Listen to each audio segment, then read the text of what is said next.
So we finally have our second major PlayStation 5 system software update, and this one is about twice as big as the last one, which that one was pretty good, but we've got some major headlining features here, and because of that, there's a lot of things that Sony's not really talking about too much. They're all in the changelog, but it can be easily overlooked, so here's every feature in this recent PS5 September update. The headlining feature for this update is the M.2 SSD expansion slot finally being enabled. You can buy a compatible Gen 4 NVMe SSD and install it to expand your internal storage on PS5. When accessing your game library, you can now hit Options and see the ability to move your game content off of internal storage or extended storage to your M.2 SSD. When looking at your console storage and heading to Installation Location, you can toggle the default location for PS4 or PS5 software, where the M.2 SSD can now be an option. 3D audio is now available through standard TV speakers. Head to Settings, Sound, Audio Output, and then Enable 3D audio for TV speakers. You can use your DualSense microphone to measure the acoustics in your room to optimize this setting.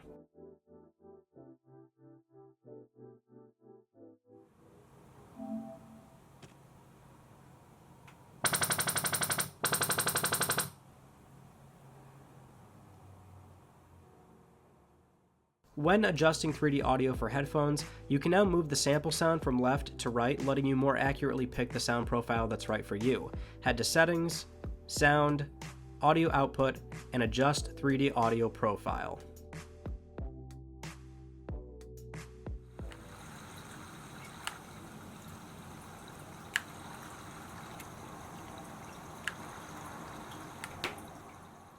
Also, game audio quality for some titles has been improved with 3D audio for headphones.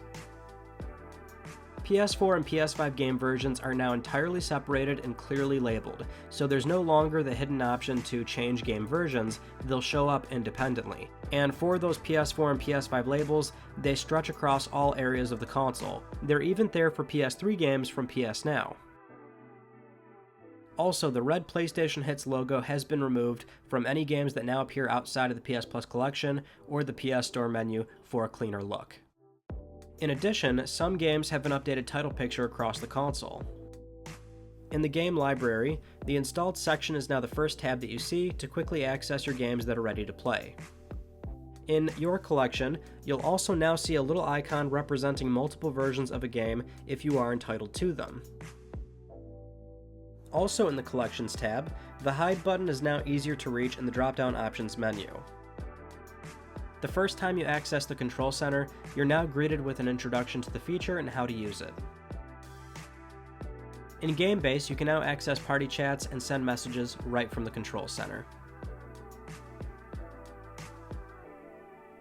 Also, if you're the owner of a party and you delete it, it will delete that party for all members. In the Friends tab, you can now see how many friends exactly are online, busy, or offline. You also now have an option to accept, decline, or cancel multiple friend requests at once. When you block someone, you can choose right away to leave any parties where you two are both in. The Control Center is now much more customizable. You can move items freely to prioritize what you use most. Control Center will now make suggestions for when a friend is playing a game you can join. These will show up more quickly for newly added friends or friends streaming a PS Now game. If you have the Pulse 3D wireless headset, there's an audio EQ feature now in the Control Center under the sound option with different presets to choose from.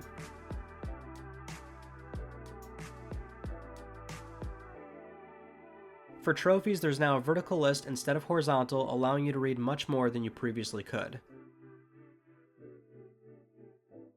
You can also start tracking up to 5 trophies in the Control Center if the trophies are trackable. You'd select Start Tracking, and then while playing you can easily reference the info that you need.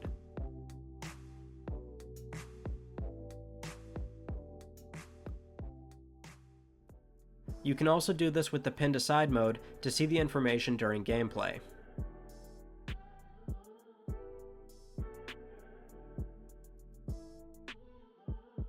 When using the screen reader, you can now hit the PS button and triangle button at the same time for a shortcut to pause screen reading. Press it again to re-enable it. Station Plus, PS4, PS5, Explore, PS5, PS4, Search. To make it repeat anything, hit the PS button and R1 at the same time. Ryan Beinicki's profile. Button. Press cross to select. Ryan Beinicki's profile. There's a new accolade type called Leader for the kind of player that can take action and inspire others. For the PS Remote Play app, you can now use your cellular data to access your PS5 remotely. On PlayStation Now, the streaming connection test helps you identify and fix problems with your connection.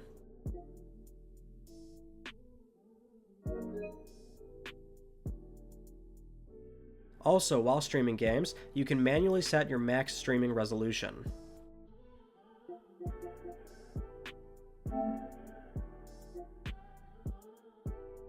You can also see directly in a game's hub when a PS Now game is going to expire if it is due to leave eventually. When competing for challenges, clips are now taken automatically when you set a new record. You can share this directly from the challenges card in the control center, and you can also adjust this feature in settings, capture and broadcast, auto captures, challenges.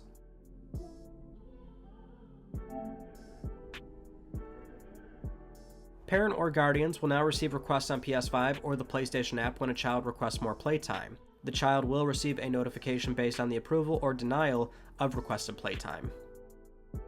In the media gallery, there's a new selection of fonts. When capturing gameplay, the elapsed time counter will now automatically disappear after 3 seconds, and only showing up again when needed. There's also more video length options to choose from for saving gameplay. You can also disable the notifications for saving screenshots by heading to Settings, Capture and Broadcast, Shortcuts for Create button.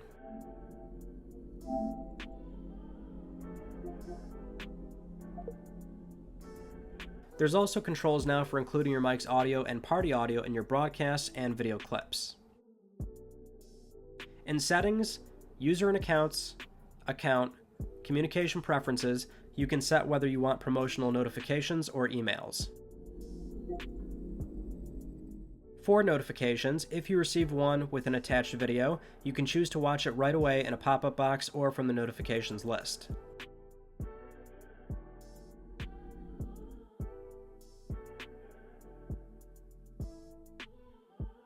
You can also turn off sounds for notifications in Settings.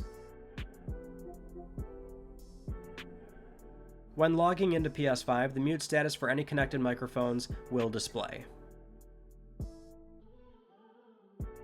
The process for connecting, disconnecting, or setting up an internet connection is more streamlined. There's now a manual option to update your DualSense in Settings, Accessories, Controllers, Wireless Controller Device Software.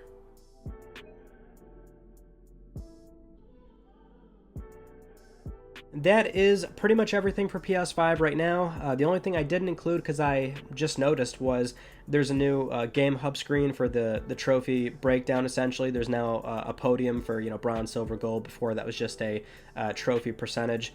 That's nice to have. Also, the PS mobile app is getting updated very soon, maybe in a few weeks, and that's going to include the ability to watch the share screen, share play type thing, right? You can do that on the phone now.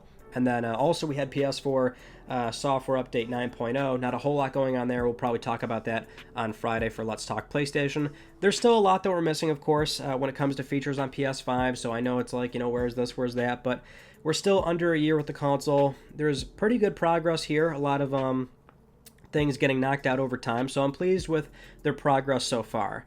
Anyway, that's it. Thank you so much for watching. If you haven't yet, please subscribe for the best PlayStation news, reviews, and updates that are here on YouTube. You can also follow me on Twitter at Mystic Ryan. And that is it. I will see you all in my next video. You take it easy.